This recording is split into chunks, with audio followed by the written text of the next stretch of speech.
Egg roll বানানোর জন্য প্রথমে যেটা করব, আমি এখানে 500 গ্রাম ময়দা নিয়েছি, তার মধ্যে পরিমাণ মতো লবণ আর ময়ম দিয়ে ভালো করে মেখে নেব। পরিমাণ মতো লবণ দিয়েছি, এবার দিয়ে দিচ্ছি হাফ চামচ চিনি আর দিচ্ছি 3 টেবিল চামচের মতো সাদা তেল।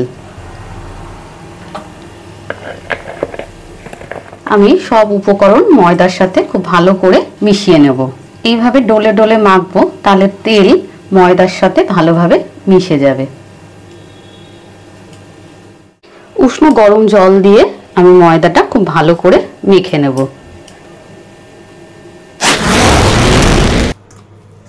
ময়দা খুব ভালো করে মেখে নিয়েছি, এবার ঢাকা দিয়ে 30 মিনিট রেখে দেব।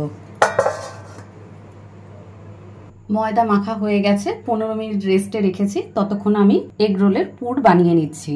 আমি এগরোলের পুর বানানোর জন্য এখানে 6-7টা আলু সেদ্ধ করে নিয়েছি। আলুটা খুব ভালো করে ঠেসে মেখে নেব। আলুর মধ্যে দিয়ে দিচ্ছি আমি পরিমাণ মতো লবণ। আমি এখানে দিচ্ছি 1 চামচ লবণ। মিশিয়ে দিচ্ছি 1 টেবিল চামচ ভাজা মশলা। আমি জিরে, ধনে আর শুকনো লঙ্কা কাঠখোলায় ভেজে গুঁড়ো করে এই মশলাটা বানিয়ে নিয়েছি। এগুলো মিশিয়ে ভালো করে মেখে নেব আলুটা। আলুটা মাখার সময় খেয়াল রাখতে হবে আলুর মধ্যে যেন কোনো আলুর ডেলা না থেকে যায়। খুব ভালো করে মিশিয়ে নিতে হবে, নাহলে খাওয়ার সময় মুখে আলুর ডেলা পড়লে ভালো লাগবে না। এগরোলের পুরের আলু আমার তৈরি হয়ে গেছে, আর এর সাথে আমি কেটে রেডি করে নিয়েছি শসা, পেঁয়াজ, কাঁচা লঙ্কা আর লেবু। ভালো করে ধুয়ে তারপর জিরি জিরি করে কেটে নিয়েছি। আমি ময়দা মেখে 30 মিনিট রেখে দিয়েছিলাম। এখন আরেকবার ময়দাটা একটু ঠেসে নেব, নিয়ে লেচি কেটে বেলে এগরোল ভাজা শুরু করব।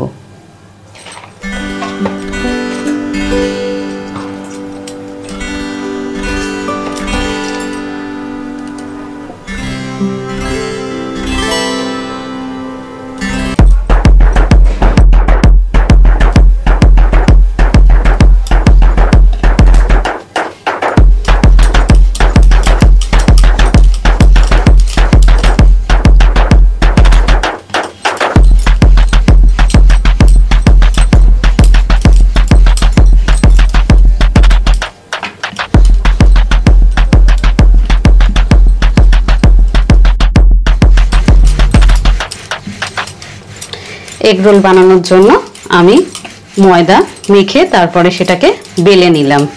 আমি দেখিয়ে দিচ্ছি আমি কিরকম বেলেছি। খুব মোটা না বা খুব পাতলা না, আর একটু বড় করেই বেলেছি, কারণ এগরোল রুটির থেকে বড় হয়, তাই একটু বড় সাইজের বেলে নিয়েছি। এগরোল ভাজার জন্য আমি গ্যাসের ওপর একটা তাওয়া বসিয়ে নিয়েছি। তাওয়াটা হালকা গরম হয়ে গেছে, এর মধ্যে আমি দিয়ে দিচ্ছি আমার বেলে রাখা ময়দার লেচি। এবার এটা ভালো করে পরোটার মতো ভেজে নেব। প্রথমে পরোটাটা যতক্ষণ ভাজা হচ্ছে ততক্ষণ আমি এগরোলের ডিমটা রেডি করে নিচ্ছি। দিয়ে দিচ্ছি সামান্য পরিমাণ লবণ, দিয়ে খুব ভালো করে ফেটিয়ে নেব। আমি এপিট ওপিট করে একবার ভেজে নিয়েছি। এবার আমি দিয়ে দিচ্ছি তেল। তেল দিয়ে আমি বললাম প্রথমে পরোটাটা ভেজে নেব হালকা।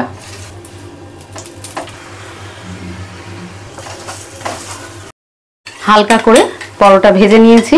এবার আমি আগে থেকে ফেটিয়ে রাখা ডিমটা দিয়ে দিলাম। এই সময় আমি গ্যাসের ফ্লেমটা রেখেছি লোতে, যাতে উল্টো দিকের পিঠটা পরোটার পুড়ে না যায়। এবার আমি উল্টে দেব এটা।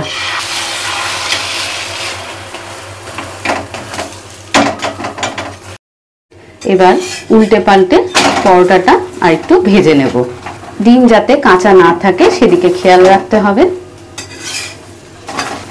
এবার গ্যাসের ফ্লেমটা আমি বাড়িয়ে দিয়েছি। সাইডগুলো চেপে চেপে দেব, যাতে পরোটার সাইডগুলো কোনোভাবেই কাঁচা না থাকে। পরোটা ভাজা হয়ে গেছে ডিম দিয়ে। এবার এর মধ্যে আমি দিয়ে দিচ্ছি আগে থেকে বানিয়ে রাখা আলুর পুর।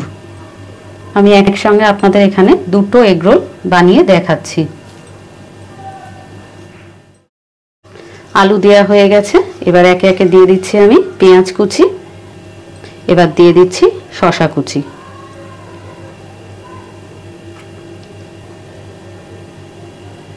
দিয়ে দিচ্ছি কুচনো কাঁচা লঙ্কা।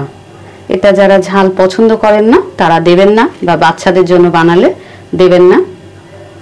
লেবুর রস, ওপর থেকে ছড়িয়ে দিচ্ছি সামান্য পরিমাণে বিট লবণ, দিয়ে দিচ্ছি সামান্য পরিমাণে ভাজা মশলা। এবার দিচ্ছি টমেটো সস,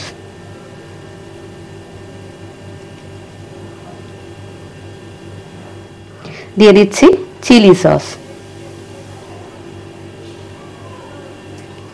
আমার এই রেসিপিটি আপনাদের ভালো লেগে থাকলে অবশ্যই লাইক করবেন, শেয়ার করবেন আর কমেন্ট করে আমাকে জানাবেন।